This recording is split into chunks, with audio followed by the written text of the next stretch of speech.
de ce hadith dans l'introduction de ce Mishkat al-Anwar. Évidemment, il reprend le verset coranique, Dieu est la lumière des cieux et de la terre. Et ensuite, il va, dans le premier chapitre, exposer que la pure lumière, c'est Dieu, et que le mot lumière, pour tout autre que lui, n'est que métaphore, sans réalité. Voilà. Et ça sera le fondement de l'ontologie sohrévardienne. La vraie lumière, c'est Dieu. Et tout le reste, ce sont des modulations de cette pure lumière qu'est Dieu, avec une intensité plus ou moins forte. Alors la matière, c'est une lumière opaque. Et Dieu, c'est la pure lumière. Et les anges, c'est une lumière, mais moins pure que celle de Dieu, etc. Et la lumière, donc il y a une modalité, une modulation de la lumière qui permet d'expliquer l'univers tout entier et la vérité. Donc on a vraiment une métaphysique de la lumière qui se met en place avec le Mishkat al-Anwar de Ghazali. Le chapitre 2, éclaircissement concernant la similitude de la niche, de la lampe, du verre, de l'arbre, de l'olive et du feu. Donc là, Al-Ghazali médite profondément le verset avec les différentes composantes et va creuser ces symboles. Et à la fin du vers, ce qu'on appelle le verset de la lumière, que le Cheikh Daoud nous a magnifiquement psalmodié, il est dit, ce que j'ai dit ce matin, Dieu frappe des similitudes ou des semblances, Yadrabo Amtal, donne des exemples, des symboles aux hommes. Et à vous de voir ce qu'il y a derrière ces symboles. Donc ça, c'est ce que va faire Ghazali au deuxième chapitre de Mishkat al-Anwar. Il n'y en a que 4, ne vous inquiétez pas. Le troisième, clarification concernant les esprits humains. Al-Arwah, quand les connaissants, on connaît les semblances du Coran, Amtilat al-Qur'an. Donc, c'est à partir de la connaissance de l'esprit humain qu'on peut remonter et comprendre les amtila, donc semblances, symboles, exemples, images. Il y a plusieurs traditions coraniques. Mais voilà, le Coran s'offre comme un texte, donc à la fois porteur d'une métaphysique. Donc, on a... Oui, l'abandon progressif d'une métaphysique aristotélicienne purement grecque et la création de cette métaphysique fondée sur ce verset coranique pour vous dire à quel point il est central dans l'histoire intellectuelle du monde musulman. Et le quatrième, les 5 degrés de la connaissance humaine, le plus élevé étant le degré de la connaissance prophétique. Et là, on retrouve l'inspiration avicénienne, puisque là, on a une épistémologie, c'est-à-dire une doctrine de la connaissance, comment l'homme connaît et comment ce verset nous permet de comprendre les différents degrés de la connaissance humaine. Et enfin, le Ghazali conclut, celui qui a réalisé en lui l'unité de Dieu comprend les réalités de ce verset. Celui à qui Dieu n'a donné aucune lumière n'a aucune lumière. Donc ça, c'est le verset toujours de Surat An-Nur, mais 24-40, celui à qui Dieu n'a donné aucune lumière n'a aucune lumière. Donc la connaissance, c'est un don divin. La connaissance, c'est une illumination pour les mystiques et pour les philosophes. C'est comme ça qu'Avicenne lit le verset de la lumière. Il n'y a pas de connaissance sans illumination divine. L'homme est un réceptacle, plus ou moins l'image qui est utilisée, celle du miroir, un réceptacle plus ou moins poli, et donc qui va refléter plus ou moins bien cette illumination divine. Donc voilà, les 2 grands pôles de ce qui constitue une philosophie, c'est le pôle de la métaphysique et le pôle de la doctrine de la une des grandes questions de la philosophie, c'est comment on connaît et qu'est-ce qu'on connaît, se construit sur la méditation de ce verset coranique. Voilà, qui est vraiment au cœur de cette pensée, de cette ontologie islamique. Et le Ghazali, ça a été, bon là c'est des questions d'universitaire, mais quand même, il a été montré de manière très convaincante qu'il a nourri et influencé Sohravardi. Donc voilà, à partir du XIIe siècle, l'ontologie de la lumière va devenir l'ontologie de l'islam. Une ontologie de la manifestation, une ontologie de la modulation de l'être, et non plus une ontologie purement grecque. Et ça a été dit ce matin aussi, mais ces penseurs se nourrissent profondément du Coran. Le Coran est vivant. Le Coran est vivant et le Coran est au cœur de cette mystique et de cette pensée philosophique. Je vous remercie.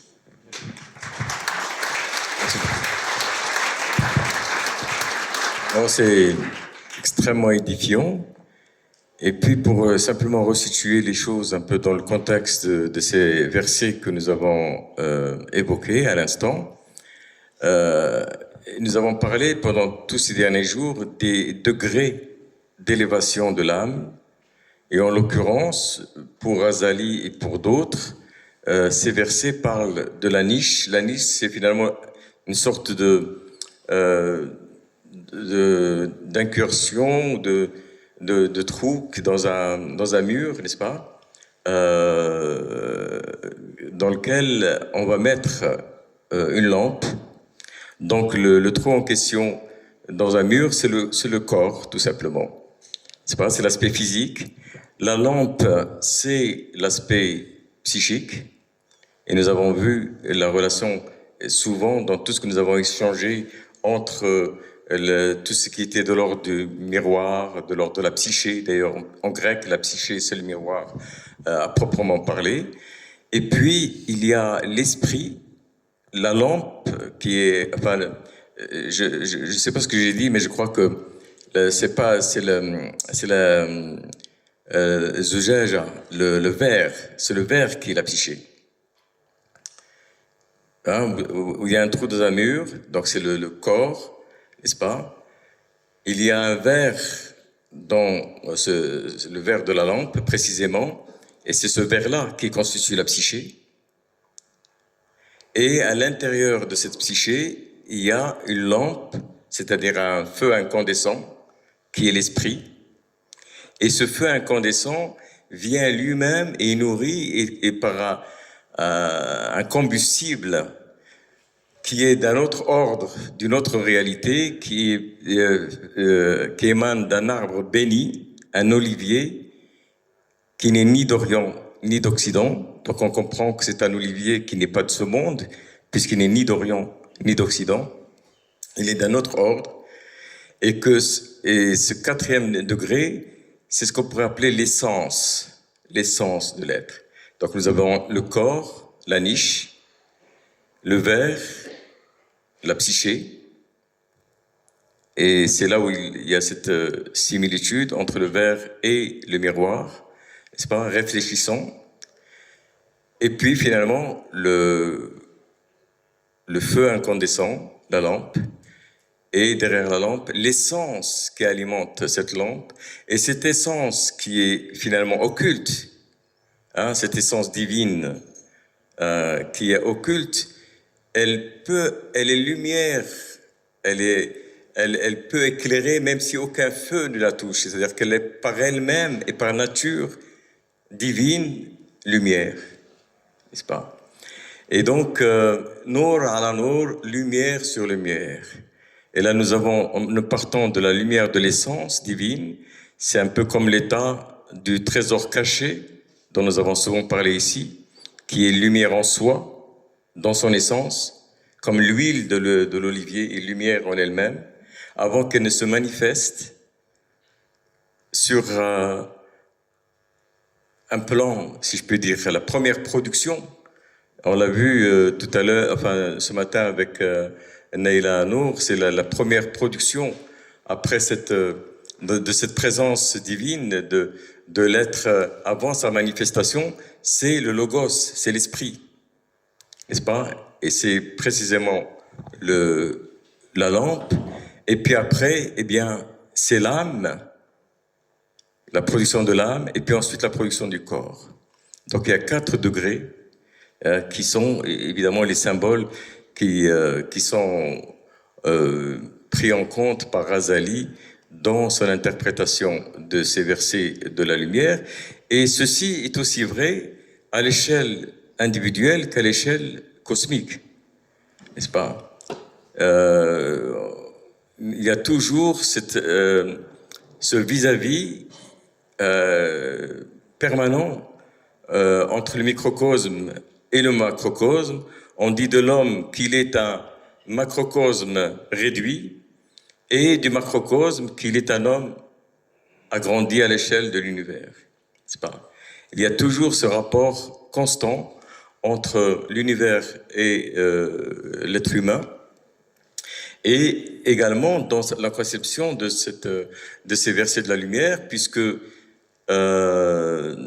la réalité divine première, l'essence divine, va émaner l'esprit universel, et de l'esprit universel va émaner l'âme du monde, l'anima mondis, n'est-ce pas, l'âme du monde, l'âme cosmique, et de l'âme du monde, eh bien tout le monde manifesté et matériel. Et nous connaissons a priori, de ce que nous percevons d'une manière directe, nous ne connaissons que l'aspect sensible des choses. Alors c'est très intéressant de voir que même lorsqu'on parle de lumière, on ne parle pas du tout de la même chose lorsqu'on le situe au niveau du monde sensible, ou bien du monde de l'âme, la lumière de l'âme, ou bien la lumière de l'esprit, ou bien encore la lumière de l'essence divine. On ne parle pas du tout de la même chose. Et ça, c'est quelque chose de très intéressant. Et il est tout à fait remarquable, pour en reparler, de voir pour quelles raisons, eh bien finalement, la notion même de lumière est fondamentale dans toutes les spiritualités, dans toutes les sagesses. Le processus même par lequel on évolue spirituellement est une forme d'illumination de la conscience. D'illumination de la conscience. Simplement, évidemment, lorsqu'on lit a priori comme ça ces versets, on dit « Dieu est la lumière des cieux et de la terre », on ne pense qu'à l'aspect extérieur des choses, mais on ne pense pas véritablement à la lumière en tant que revenant à la présence même de l'essence divine, même dans son aspect non manifesté, et puis après dans ses différents degrés ontologiques précisément, qui ont été soulignés à l'instant. Donc peut-être que si vous voulez bien prendre le micro et nous dire un peu comment vous percevez les choses.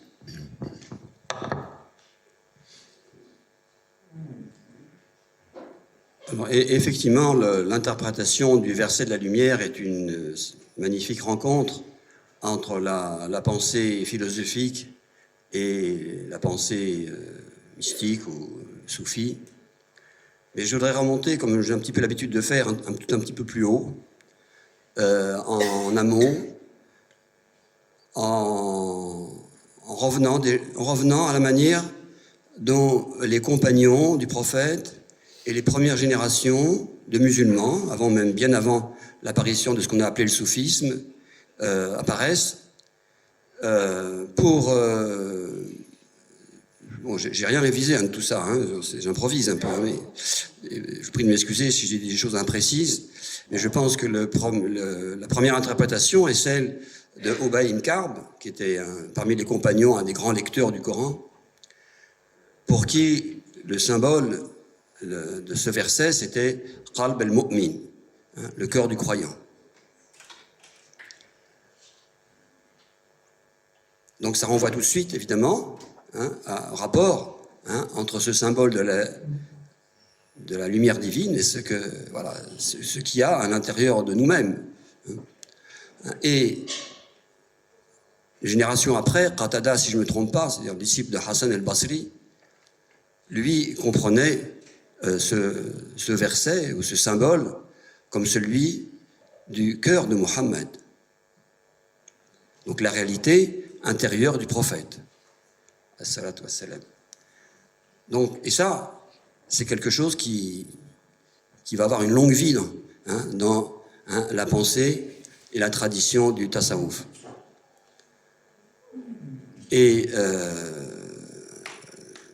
dès les premiers soufis, en l'occurrence Saleh Tustari, qui est un des contemporains de Junayd, mais qui vivait lui à Al-Basra, en Irak, pour lui, ce verset, il est le symbole du Ruh Muhammad, de l'esprit de Muhammad.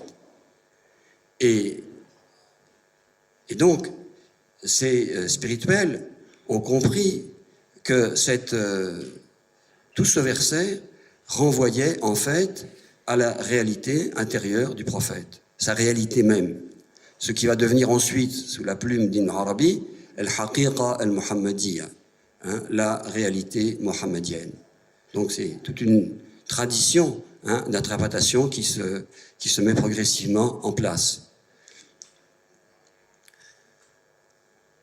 Si on revient maintenant, alors, ce qui a posé évidemment question aux commentateurs du Coran, c'est Mathalu Nurihi, la lumière des cieux et de la terre. Comment? Alors, mais ensuite, Mathalu Nurihi ka Mishkan. Donc il y a une sorte un peu de comment dirais-je, d'écran apparent, je dirais d'un écran transparent. Parce que le symbole, c'est pas, est-ce que c'est le symbole et la chose elle-même? Le symbole, c'est une représentation. Et elle est comme. Donc on a une double, une sorte d'écran que Dieu met, si vous voulez, entre lui et nous, c'est d'une manière. Pour qu'on ne... Ça, c'est la perspective évidemment coranique de la transcendance divine, mais en même temps qui se dit elle-même ressembler à ce que nous sommes. Puisque, au fond, tout ce symbolisme du verset, depuis la niche jusqu'à l'olivier, voilà, jusqu'à l'olivier et le feu qu'il contient de manière virtuelle, puisque c'est lui qui produit ce qu'Ibn Arabi appelle Maddatul Anwar, la matière des lumières. Tout cela, c'est voilà, c'est nous, en quelque sorte. D'abord, la niche. Pourquoi la niche? On met une lampe dans une niche, pourquoi? Pour pas que, justement, les courants d'air l'éteignent. C'est ça, les niches. Parce que si on la met au milieu de la pièce, moins de courant d'air, hop, elle va s'éteindre. Et symboliquement, chez les anciens commentateurs aussi, c'est pour le vent qui pourrait éteindre la lumière, c'est la passion. Il y a un jeu de mots avec Hawa. Hawa qui veut dire à la fois l'air et en même temps la passion. Donc elle est préservée. Alors c'est bien aussi un symbole du corps, puisque c'est ce qui entoure le cœur. Voilà. Et elle est dans un verre, et là on a ce verre, évidemment, c'est un corps, mais c'est un corps transparent qui est à l'image de ce que le cœur doit devenir. Et c'est toute la question, effectivement, de la connaissance, puisque quand on demande à Junayd qu'est-ce que c'est la ma'arifa, qu'est-ce que c'est la connaissance, il répond laounul ma, laounu ina'ihi. La lumière, la couleur de l'eau, c'est la couleur de son récipient. Donc, ce que nous recevons de la lumière divine est à la mesure de notre transparence, en quelque sorte, de la transparence de notre intérieur, où nous devons... Qu'est-ce qui en nous empêche, qu'est-ce qui, en quelque sorte, ternit la transparence de notre cœur. Alors, ce qui est intéressant aussi dans la comparaison, c'est qu'Anna Kaokabun Durri, comme si c'était un astre Durri. Alors, Durri, ça renvoie à quoi? Ça renvoie à Dur. C'est un astre comparable à une perle. Alors, la perle, elle vient d'où? Un Dur, ça veut dire la perle en arabe. Et Durri, c'est brillant comme une perle. Et elle vient du fond de la mer. Du fond de la mer. Et en plus, elle est enfermée dans une coquille, dans une nacre, etc. Donc c'est toute une question, vous voyez, c'est la dimension supérieure de l'être qui est symbolisée rejoint la dimension la plus inférieure, et c'est parce que c'est le plus bas rejoint le plus haut réciproquement. C'est toute une question. Là, je pense qu'il différencie pas mal les soufis des philosophes, qui est la prise en compte, pour comprendre la lumière, de l'obscurité. Et ensuite, donc, elle est allumée à un arbre. Alors, sur l'arbre, l'interprétation traditionnelle de cet arbre béni, c'est Abraham. Donc déjà, dans les anciennes chez les anciens commentateurs, il y avait une tendance à personnifier les symboles. Et Abraham, pourquoi? Parce qu'il est, le commentateur dit, ni juif ni chrétien. Alors, il ne faut pas le prendre de manière, disons, purement exotérique, en disant il est au-delà des... Non, c'est le judaïsme et le christianisme dans le Coran représentent deux tendances, mais qui sont deux tendances qui doivent être ramenées à la tendance originelle de pure adoration qui est celle d'Abraham, le Hanif.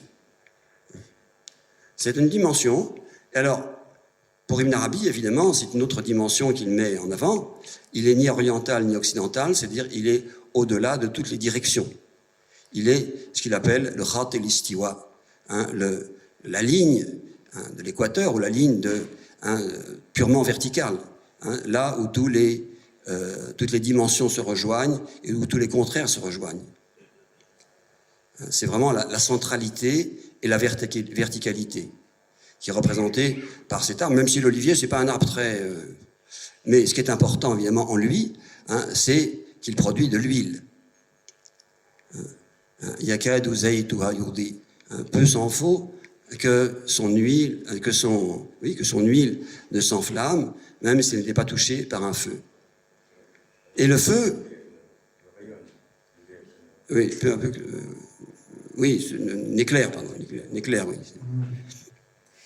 Évidemment, le feu, ici, c'est le feu de la révélation, de la parole divine. Et l'expression, peu s'en faut, que son huile n'éclaire, même si elle n'était pas encore touchée par un feu, ça représente le cœur du prophète avant qu'il ne soit touché par la révélation. Et ça renvoie à la notion de istiardad, de prédisposition, de ce qui en nous prédispose à recevoir la lumière. Et c'est notre réalité, en fait, ce que nous sommes dans la science divine. Ça renvoie à une autre notion, on ne va pas développer maintenant, qui s'appelle chez Ibn Arabi El-Aryan et Thabita. Les entités immuables, ce que nous sommes, et à partir de quoi nos possibilités peuvent se développer, et qui préexistent en nous, en fait. Et donc, c'est le cœur du prophète qui est déjà lumineux. Ça renvoie aussi au verset où il dit au prophète, au tout début de la révélation, « Wa innaka la'ala khuluqin azim » Tu es sur une nature, parce qu'on traduit caractère, c'est pas très évident, une nature magnifique, c'est-à-dire divine, en fait. Parce que azim, c'est un attribut divin. Voilà, même si le feu ne l'a pas encore touché, c'est avant même que la révélation ne t'atteigne, et c'est pour ça qu'il est dit ensuite Nour ala nour, lumière sur lumière, c'est-à-dire lumière de cette prédisposition, éclairée ensuite, multipliée par la lumière de la révélation. Et bon, après on peut dire autre chose, mais ce que je veux dire, c'est que c'est un verset. Alors, mon premier article, si je peux vous confier ça, c'était sur le symbolisme de la lumière chez Ibn Arabi. Mais j'ai un peu oublié ce que j'ai écrit à l'époque. Ça fait très très longtemps. Mais effectivement, c'est un verset, et chez Ibn Arabi, je vais juste dire ça, parce que ça ne va pas être trop long, le symbole de la lumière, bien sûr, c'est le symbole de la connaissance, mais c'est avant tout le symbole de l'être. La lumière, c'est le symbole de l'être, parce que la lumière, c'est la manifestation des choses. Ce qui fait que le monde vient à l'existence. Sans lumière, il n'y a pas de manifestation, il n'y a rien, comme dans la Bible. Et voilà. Et donc, toute l'interprétation d'Ibn Arabi, justement, c'est montrer comment la lumière divine Et c'est donc l'être divin, le wujud, hein, qui est un terme, le mot wujud est un terme impossible à traduire. Parce que ça veut dire à la fois l'être, l'existence, mais cet être, hein, c'est le principe de l'être, on peut dire. Hein, il est indivisible, il est unique. Hein, et il traverse toute l'existence, tout l'être, qu'il soit divin ou non divin. Hein, il est au-delà de cette distinction-là. Hein, et donc, cette lumière-là, hein, c'est celle qui va nous faire découvrir la réalité de notre être. Voilà. Merci beaucoup, Sidi Daoud. Merci pour...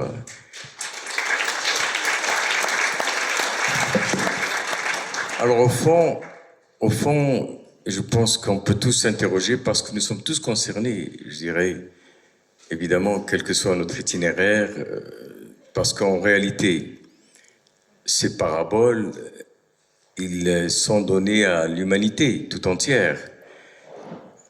Parce que c'est vrai que nous parlons, quand on parle du point de vue de l'islam, on parle du prophète, mais ça c'est la voie qui est ainsi fondée. Mais ce dont on parle ici, le symbolisme, il concerne l'humanité et chaque personne dans sa structuration anthropologique, ontologique. Il y a l'aspect sensible, il y a l'aspect psychique, il y a l'aspect spirituel, intellectuel aussi, l'intellect dans le sens spirituel du terme. Et puis, il y a cette essence qui est en nous,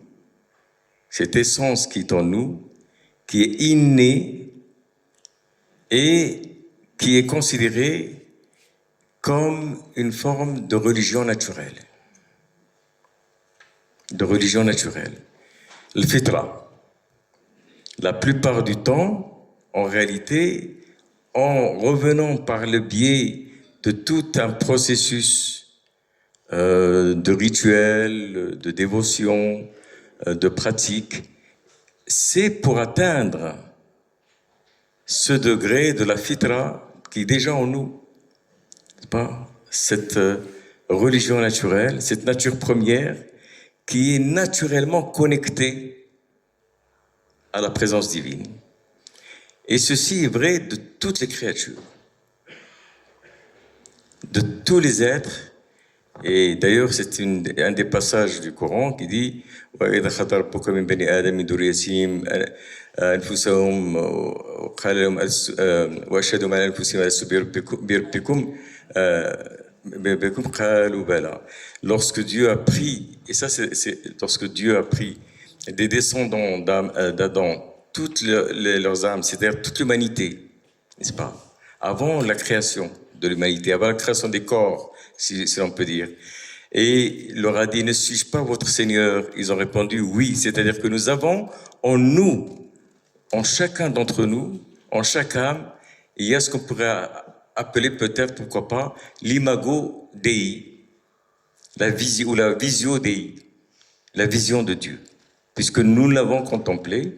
Et c'est pour cela d'ailleurs que Rumi, par exemple, il dit, tu ne me chercherais pas si tu ne m'avais déjà trouvé.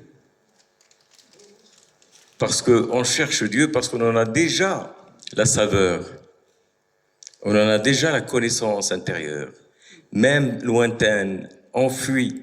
D'ailleurs, pour parler de cette connaissance intérieure lointaine et enfuie, les soufis vont parler de la nostalgie de Dieu.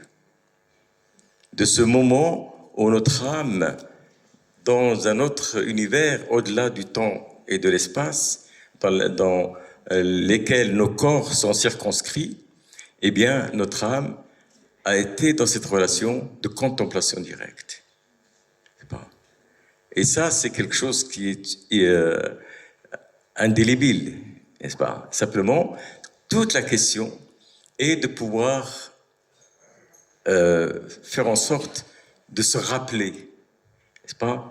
De se rappeler la réminiscence ou l'anamnèse platonicienne, n'est-ce pas? De se rappeler de cet état de conscience, ou de le rappeler à notre conscience, de rappeler cette vérité, cette contemplation, de le rappeler à notre état de conscience.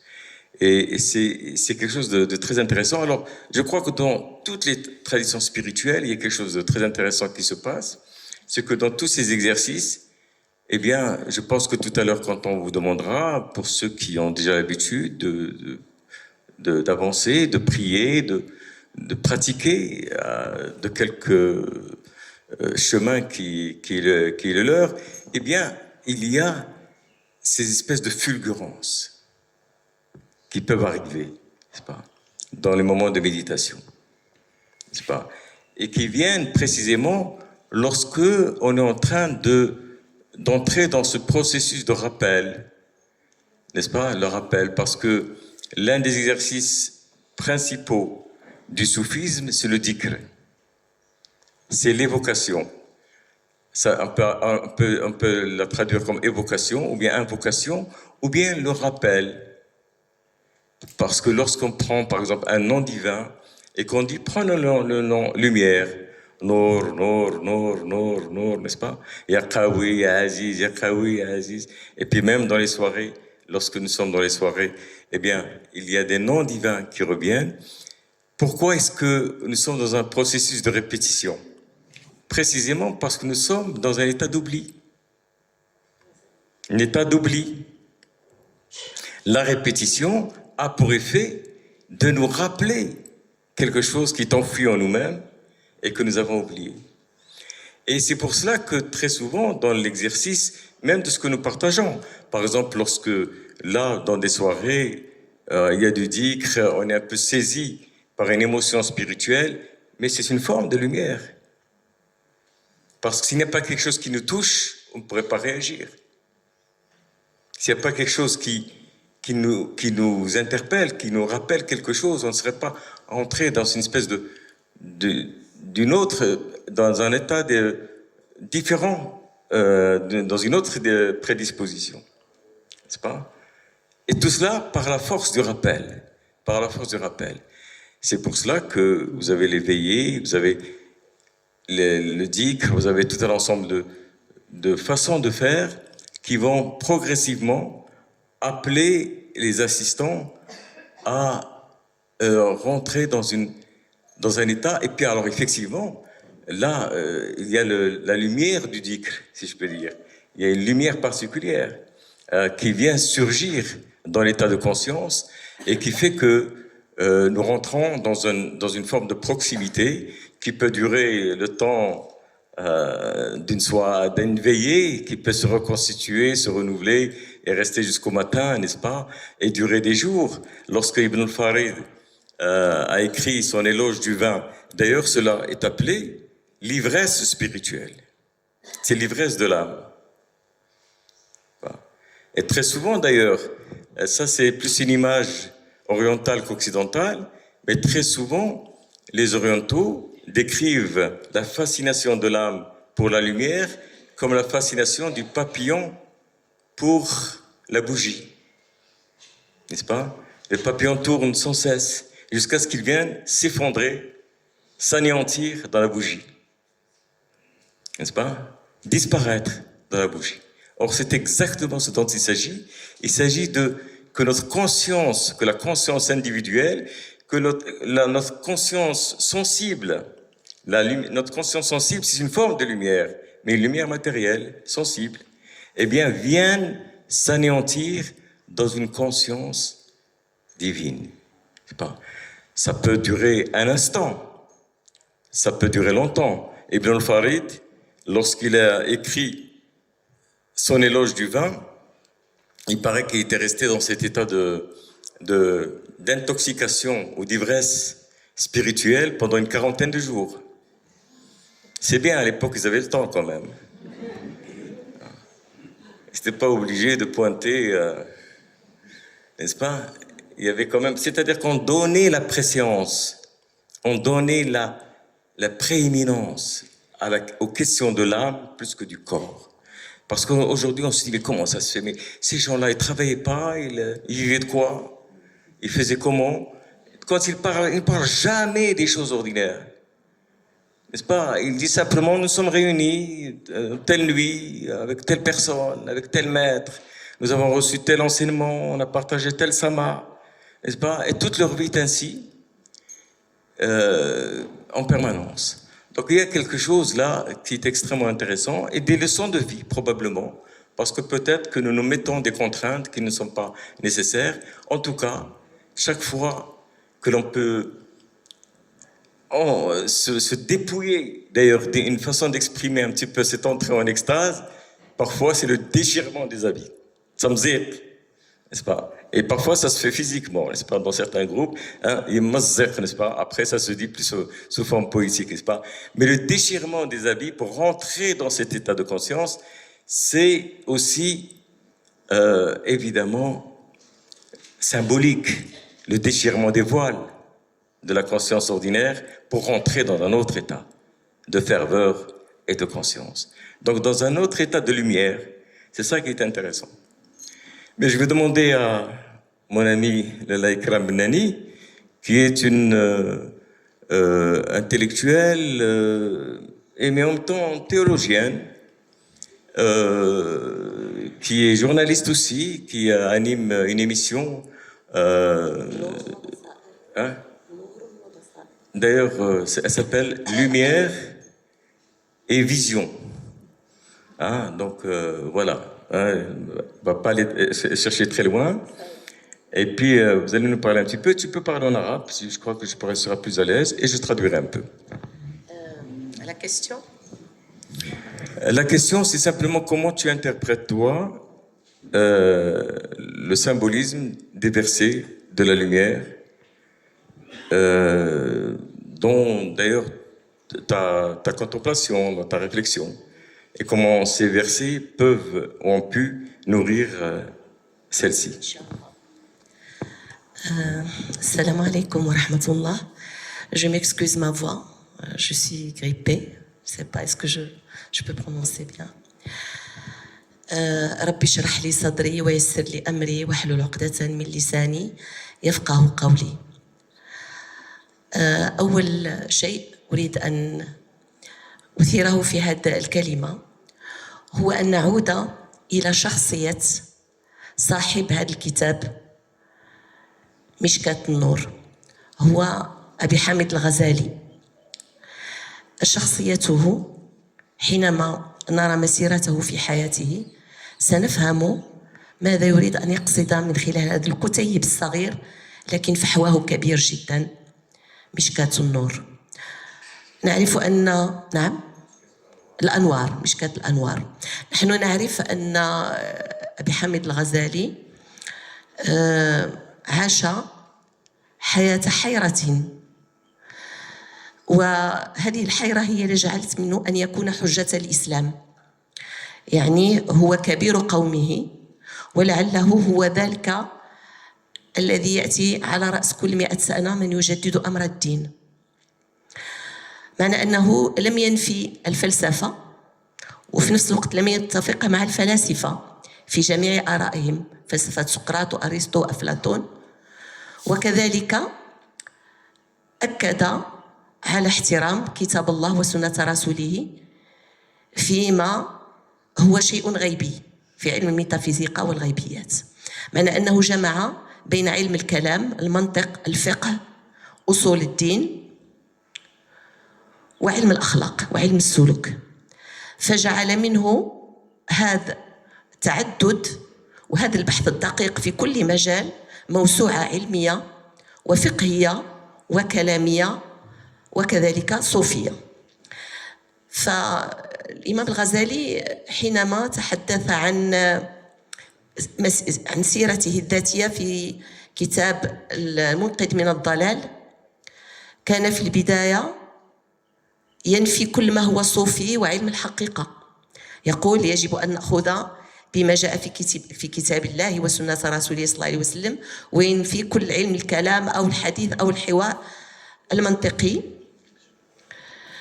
لكن بعد ذلك تفطن أنه كان مخطئا وعاد إلى عقله وقال لا، يجب أن نستدل ونستعمل آليات الفلاسفة من أجل أن ليطمئن قلبي، لنتأكد من وجود الله، يعني لنجيب عن الأسئلة الوجودية بآليات البحث، المنطق وكذلك الفلاسفة، لكنه لم يكن يتفق مع الفلاسفة حينما كانوا يقولون لا وجود لشيء معين، فيقول لهم أنتم لم تصلوا بعد إلى هذا الإدراك.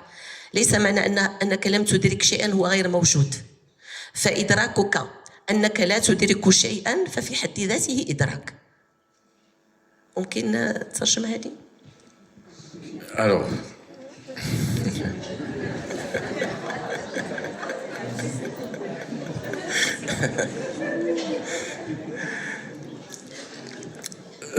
bien sûr, je ne vais pas faire du mot à mot, simplement dire que le livre auquel il est fait référence, d'ailleurs qui existe en français, qui s'appelle Le Tabernacle, ou bien La Niche des Lumières, qui est traduit, qui est disponible, eh bien, ce livre-là émane d'Al-Ghazali, qui est un grand savant, érudit, mystique. Mais simplement, avant qu'il ne soit reconnu comme un sage et comme un mystique, c'était d'abord un très grand érudit et théologien de son époque. Et il raconte dans un petit ouvrage qui s'appelle La délivrance de l'erreur, il raconte comment est-ce qu'il a compris que toute sa science était une sorte de prétention. Que toutes ses connaissances, il disait qu'il pouvait discourir sur tout, et à l'époque, c'était pas des formations, je sais pas comment ils faisaient d'ailleurs, ça aussi c'est étonnant, mais ils avaient une capacité encyclopédique absolument incroyable. Il connaissait tous les philosophes sur le bout des doigts, il avait une capacité de connaissances scientifiques, théologiques, métaphysiques, mais il a eu quelque chose qui d'ailleurs, c'est très étonnant parce qu'on a fait des recherches pour trouver qu'il y avait, parce qu'à l'époque on traduisait beaucoup de livres en latin, et il y a eu une sorte d'affinité, et ça c'est pas dans ce qu'a dit tout à l'heure mon ami, pour que je ne lui fasse pas dire ce qu'elle n'a pas dit, mais c'est juste une digression dans la traduction. Mais simplement pour vous dire que il a pris une méthode qu'on a retrouvée presque par certains côtés, par certains fragments textuels chez Descartes. C'est le doute méthodique. Le doute méthodique. Et dans Munqidh min Dalal, celui qui délivre de l'erreur, ce petit ouvrage qui a une 50aine de pages, eh bien, il dit, voilà, finalement, de quoi suis-je sûr? De quoi je suis sûr? Eh bien, de pas grand-chose. Je suis peut-être à la limite sûr de ce que je touche, de ce que je vois. N'est-ce pas? Et, ça, on peut dire, on en est sûr. Mais en fin de compte, il va se rendre compte que les sens peuvent le tromper. Par exemple, on a toujours pensé que le soleil tourne autour de la Terre, ça c'est les sens qui nous le disent, et puis on voit qu'en réalité, ce n'est pas cela. Il a fallu des siècles pour qu'on découvre que ce n'est pas la vérité. Donc les sens peuvent nous tromper, n'est-ce pas? Et ils peuvent être corrigés par quelque chose qui est plus important que les sens, c'est la raison.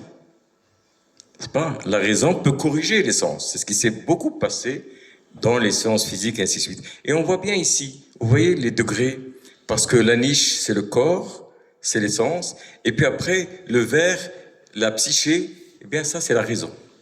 C'est l'âme, n'est-ce pas? C'est la raison. Et puis alors, il se dit, mais si même mes sens, je ne peux pas leur faire confiance, donc je peux faire confiance à la raison, mais qui me dit qu'il n'y a pas autre chose de plus profond qui peut corriger la raison elle-même? De plus profond. Et c'est là où il a eu cette prédisposition, si on peut dire intellectuelle, à accepter qu'il y a un autre ordre qui peut être une forme de lumière, de connaissance illuminative, par contemplation, par découverte, n'est-ce pas? C'est ça ce que on a pu souvent décrire dans les différentes religions, non pas la vision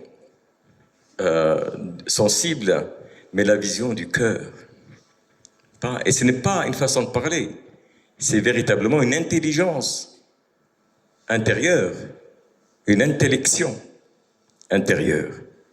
Et donc, à partir de ce moment-là, il va considérer qu'il y a d'autres sciences beaucoup plus élevées que les sciences, n'est-ce pas, que l'on connaît d'ordinaire et que l'on découvre par un autre moyen qui est celui de la méditation, de la prière et finalement de l'élévation de l'âme. معنى هذا أن الإمام حجة الإسلام كان له آنذاك دور مهم جدا حينما كان الباطنية يقتلون الناس وإمامهم يدعي أنه معصوم من كل الأخطاء وكذا، فقدم إلى بغداد وأعطوه مهمة كبيرة جدا، وهو مدير يعني جامعة كبيرة جدا نظامية. نعم، وبدأ يدرس فيها. لكن رغم أنه كان مفيدا للناس ويلقنهم العلم، شعر من نفسه أنه ليس يعني ما عندوش داك النوع ديال الزهد والصدق مع النفس. هذه هي اللي قلتها دابا اللي قلتي. نعم. إذا حينما أراد أن يفسر هذه الآية، آية النور، فعلا بين حينما نرى مثلا في كتاب الله الكريم نجد أن النور عنده 4 مصطلحات: الله نور، كتاب الله نور، محمد نور، وجبريل نور. يعني أن الله النور الكلي ونور الإيمان طبعا الذي في القلوب. إذا معنى أن الله نور ينزل على نبيه النور بواسطة جبريل النور على القلب اللي المفروض يكون فيه فتيلة من النور، والقرآن هو بحد ذاته نور. إذا نور على نور. فهذا العبارة النور هي فعلا هي التي تفتح الآفاق من أجل هذا الفتيلة الإيمان اللي تشتعل.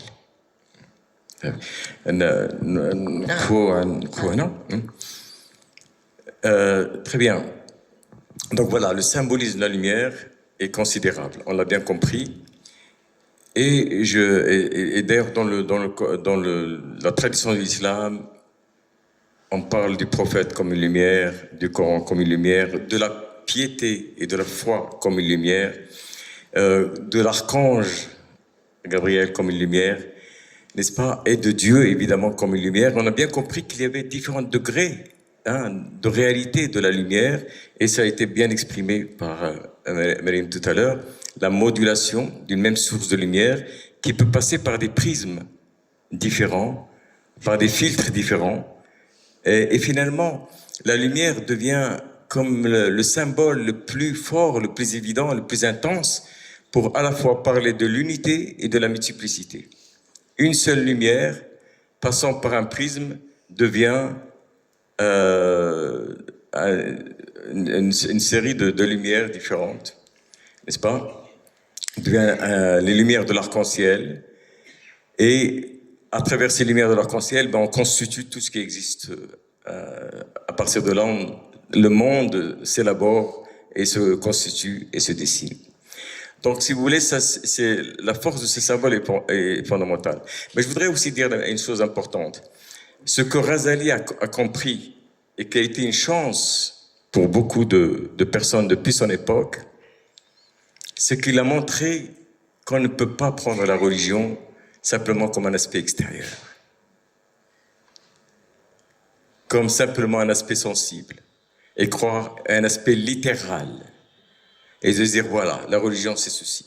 S'il n'y a pas, si cet aspect ne mène pas vers une expérience de la lumière, s'il ne nous illumine pas, eh bien, ça peut ne pas avoir aucun sens, ou même avoir un sens inverse de ce qu'il est supposé exprimer. Et ça, c'est très important.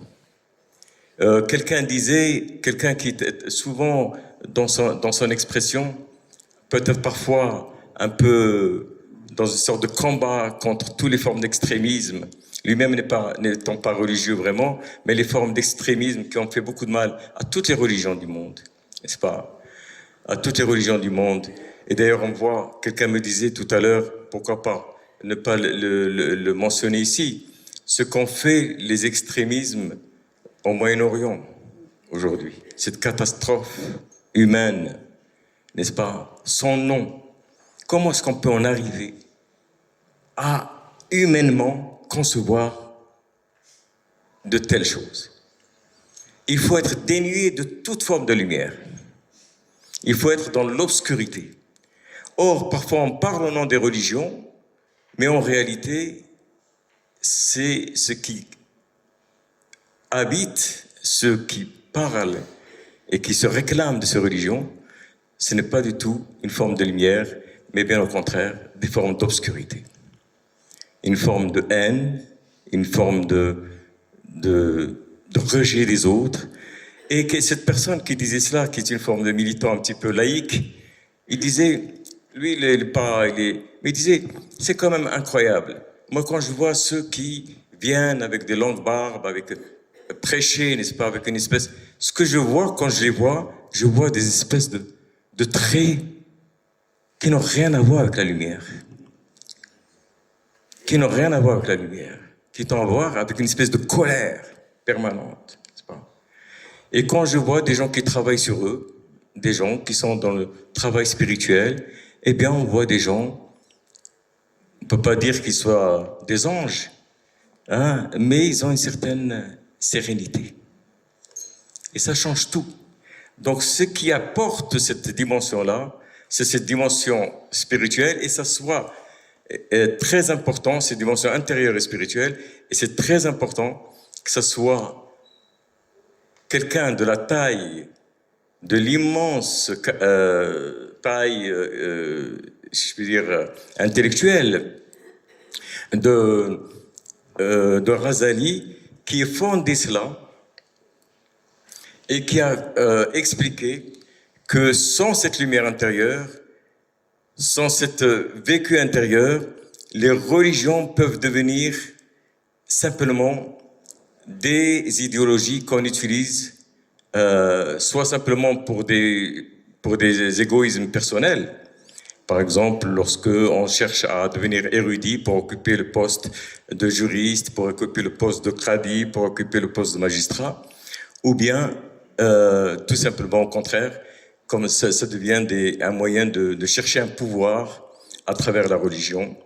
Et c'est finalement une profanation suprême, si je peux dire, de la lumière et du sacré, en l'occurrence.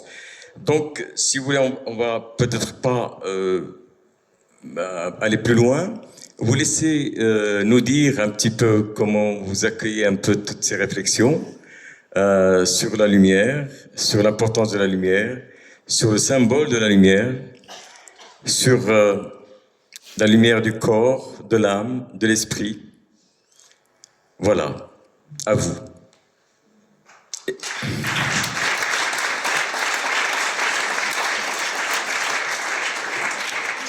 Et puis, par ailleurs, je vous demanderai de rester avec nous pendant, lorsqu'on aura fini dans un quart d'heure, 20 minutes, pendant un petit moment, qui ne sera pas très long, mais je voudrais rendre un hommage, je ne sais pas s'il est par là, mais où qu'il soit, on le trouvera, à un ami journaliste de Fès, qui s'appelle Younes Alami, et qui, depuis cette aventure du festival, nous accompagne d'une manière régulière en rendant au grand public intelligible ce que nous faisons.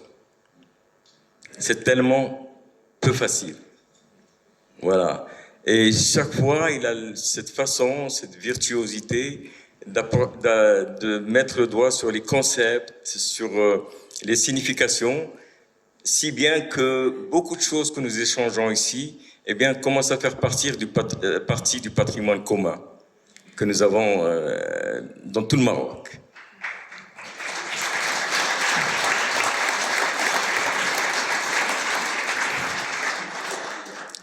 Nous avons parmi nous les patrons de cette quotidien. C'est un groupe médiatique qui est notre partenaire depuis toujours. Monsieur Maoulaoui, Nader, Madame Maoulaoui, qui sont ici présents. Et voilà, c'est devenu une affaire, si je peux dire, de compagnonnage et de complicité pour rendre encore plus évidente cette lumière, cette culture de la lumière. Et j'aimerais aussi les remercier particulièrement.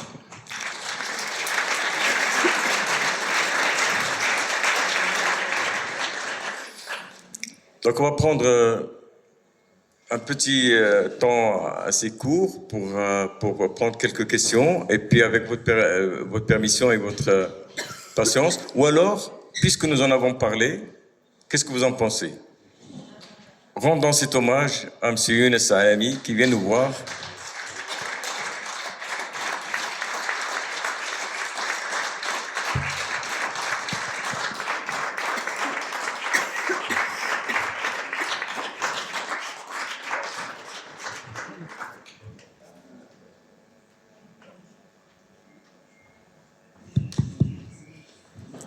J'aimerais, à cette occasion, offrir à Younes un portfolio des calligraphies de Sami Ali, qui sont de très très belles calligraphies, porteuses de ces belles poésies dont nous avons partagé quelques-unes ici.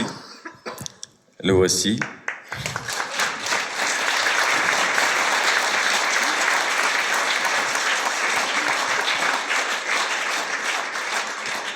Je laisse les organisateurs le temps de prendre quelques photos, parce qu'il faut bien faire un article après. Et on peut ouvrir, c'est de très très belles calligraphies. Driss, si tu sauras peut-être mieux ouvrir cela. Pour moi, c'est trop sophistiqué. Voilà. Alors, vas-y, Jean. Ah, voilà. Juste une pour l'exemple. Voilà, juste une.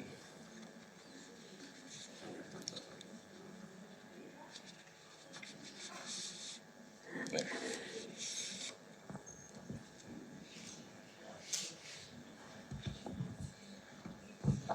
Non, ça c'est l'introduction.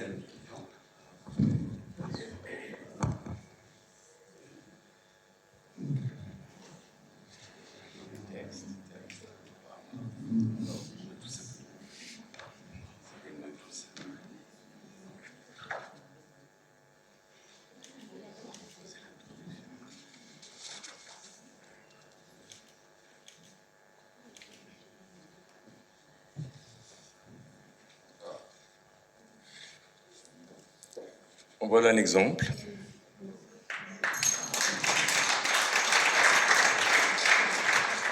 C'est l'Aleph, l'Alif, l'unité. Amar Khayam a eu cette parole. J'ai dit à mon âme Aleph, elle m'a dit ne dis plus rien.